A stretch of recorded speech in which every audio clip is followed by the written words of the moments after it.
मला पत्रकाराने एक महत्त्वाचा प्रश्न विचारला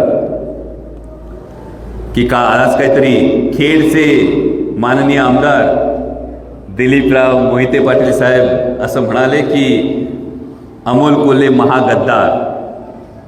मला खरंच आश्चर्य वाटलं, याही गोष्टीचं आश्चर्य वाटलं.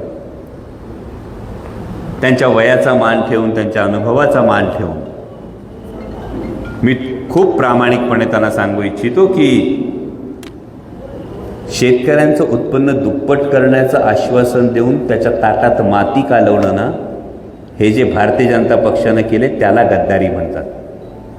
दरवर्षी 2 कोटी रोजगार देतो असं सांगून 83% सुशिक्षित बेरोजगार या देशात केलेत ना, त्या भारतीय जनता पक्षाने जी जनतेशी केली ना त्याला गद्दारी म्हणतात. दिल्लीच्या सीमांवर जेव्हा शेतकरी आंदोलन करत असतात तेव्हा मंत्र्याचा पोरगा गाडी खाली शेतकऱ्यांना चिरडतो, याला जनतेशी गद्दारी म्हणतात. पेट्रोल जेव्हा 100च्या पार जातं, गॅस जेव्हा 1000च्या पार जातो, तेव्हा जनतेच्या तत्वांची हिताशी केलेली याला गद्दारी म्हणतात.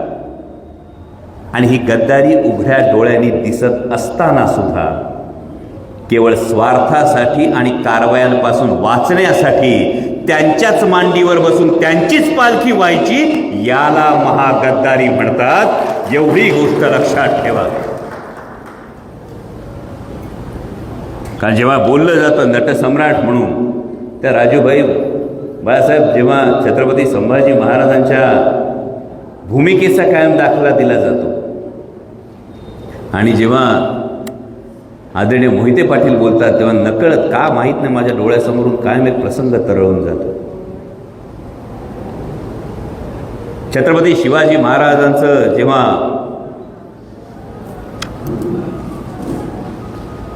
त्या अंतराळात विलीन झाले आणि त्यानंतर कारभाऱ्यांनी कट कारस्थान रचलं होतं. राजाराम राजांना गादीवर बसवायचं ठरवलं होतं आणि त्यांना वाटलं होतं की हंबीरराव मोहित्यांचे सख्खे भाचे असले तर हंबीरराव मोहिते आपलीच साथ देतील. म्हणून सगळे कारभारी हे छत्रपती संभाजी महाराज, तोपर्यंत संभाजी महाराज छत्रपती झाले होते, शंभूराजे पन्हाळगडावर होते. हे पन्हाळगडावर शंभूराजांना कैद करायला गेले होते. शंभूराजांना कैद करायला जात असताना त्यांना वाटलं की हंबीरराव मोहिते, सरसेनापती हंबीरराव मोहिते ही आपली साथ देतील, कटाची साथ देतील, असत्याची साथ देतील, कारभाऱ्यांची साथ देतील. आणि म्हणून त्यांना फितवण्यासाठी गेले. पण सरसेनापती हंबीरराव मोहित्यांनी सांगितलं हे मोहित्यांचं इमान आहे, माझा राजा राखायला ह्यो हंबीर खंबीर आहे. हा प्रसंग तरळून जातो आणि नंतर खेद वाटतो. हे सगळं उघड्या डोळ्यांनी दिसत असताना सुद्धा जर असा आरोप कुणाला करावा लागत असेल तर मला अजूनही असं वाटतं की हा आरोप करण्यामागे नक्कीच काहीतरी कंपल्शन त्यांचं असेल.